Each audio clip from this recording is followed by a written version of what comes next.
I was saying how much of the album, how much I enjoyed spending time with the record over the past couple of days. It actually put me in a better mood and it Oh, that's relaxed great to me. hear. Yeah, so so I'm thankful for that. Talk to me about like the start of the project. Like it's 2021. 2021 is a tricky year for a lot of people. What was the mindset going into this project, this new project for individually and both of you as MGMT? Initially, it was just wanting to get together after a pretty lengthy downtime, which was much needed. Right. We kind of had been going on this album cycle for over a decade at that point.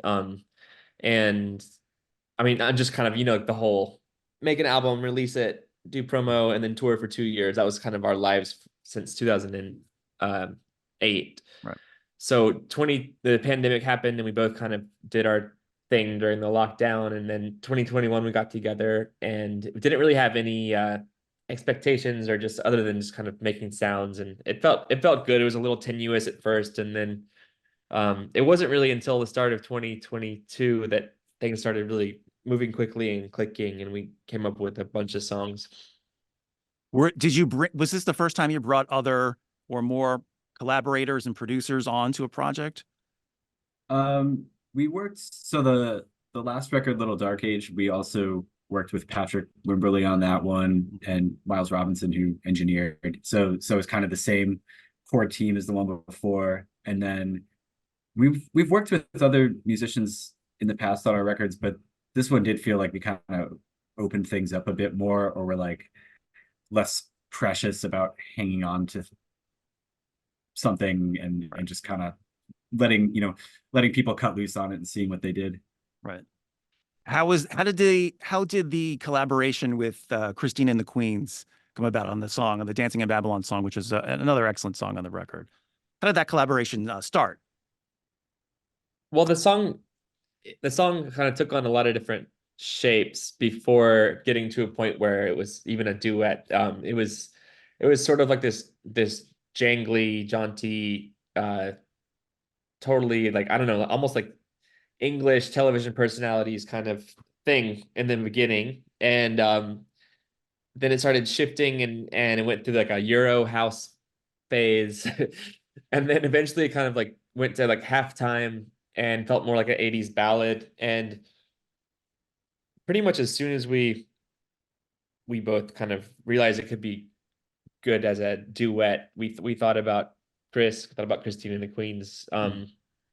They're someone that we've been in touch with over the years and never made it happen. We were kind of always on different schedules and have mutual appreciation and love for each other's music. So it just felt like a great match, and it ended up being a very smooth collaboration where we sent tracks back and forth, and it happened pretty easily. Yeah, sonically, I mean, it goes a few places. It's a great build up. You know, if you haven't heard the song yet, it's quite good on the Loss of Life album with MGMT here.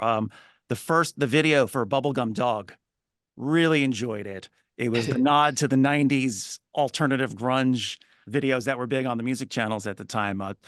Tell me about the making of that video, the Bubblegum Dog video. Yeah, so that one we had a lot of fun with that one.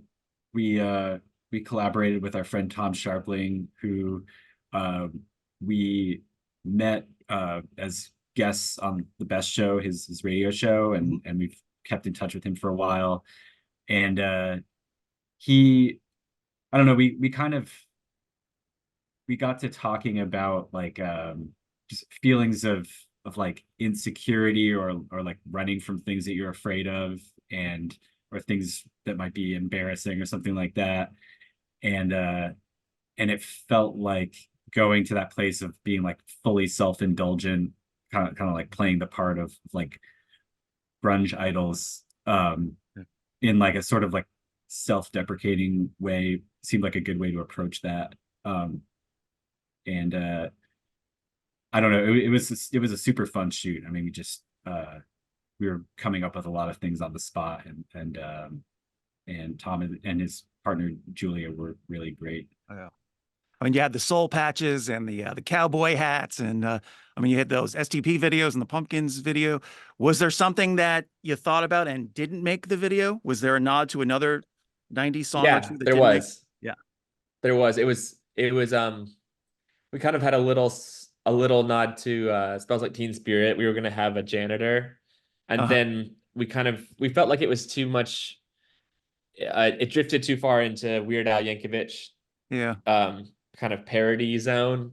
So we preferred to do something that was still our own thing, and obviously people that know the videos we're referencing will pick up on it right away. But it's Yeah. not like immediately a joke or something. So Yeah. yeah, that was one that we didn't really touch.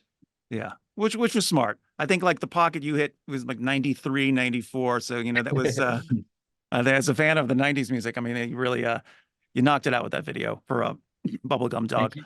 Loss of Life, the new album is out. It's quite good. 10 songs on the album. It's a really it's a complete listen. It was one of those albums I spent time with this weekend and today, and it's a complete listen. Was there something that you wanted to put on the album that didn't make the record, like sonically or anything, like songs that didn't make the record? Or There were a couple of ideas that didn't make it on. But I mean, in general, we don't create a whole lot of extra material that we're sorting through to figure out what goes on the record. It's kind of like the things that we get the most excited about finishing are the things that we work on, and so we don't really we don't waste a lot of time, I guess. But yeah, and I think we also we like the idea of keeping the album pretty concise and not making it yeah, it's a good word for it. It really not was. like a 70-minute long epic or something like that. Right. Right.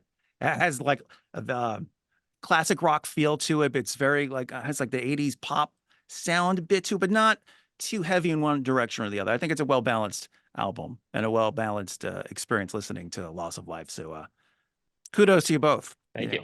Thank you. You know, if you look back, say a year from now, how would you, this is the last question. What's the most important thing to you guys in terms of success? How would you measure that success?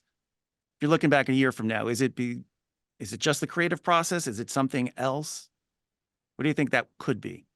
I think a big part of it for us is we felt like we felt a self confidence and belief in our own creative ideas. I think stronger than we've ever felt making this album, and that has to do with us probably getting older and I don't know, just kind of figuring things out. There's a lot less second guessing and self filtering during the creative process. Not that it was easy and smooth the whole time, but it was kind of, it wasn't plagued with some of the pitfalls that can happen when you're in a creative partnership that I think, Ben and I have been making music since we're 18 years old, which is pretty wild. So I think that I consider it a success that we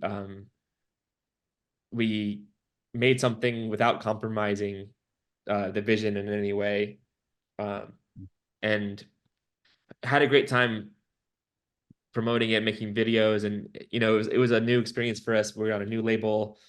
We're trying a whole new thing of we don't have a tour booked, which is a radical move these days. So yeah, I don't know. It's been like a fun experiment. We like keeping things experimental. Right. And you're proud of the work, and it's great work. It really Yes. is. Well, I appreciate your time today. Loss of Life Thank is you. the album. It's out. It's quite good. For me, it helped me this weekend. So, and I sincerely mean that. So thank you very much. And I'll continue to listen to it. And Andrew and Ben of MGMT, thank you so much. Thank you. Nice And talking if to you ever very get on much. the road, Chicago, you. please Yeah, we come love find us. Chicago. Come find us. Thanks, guys.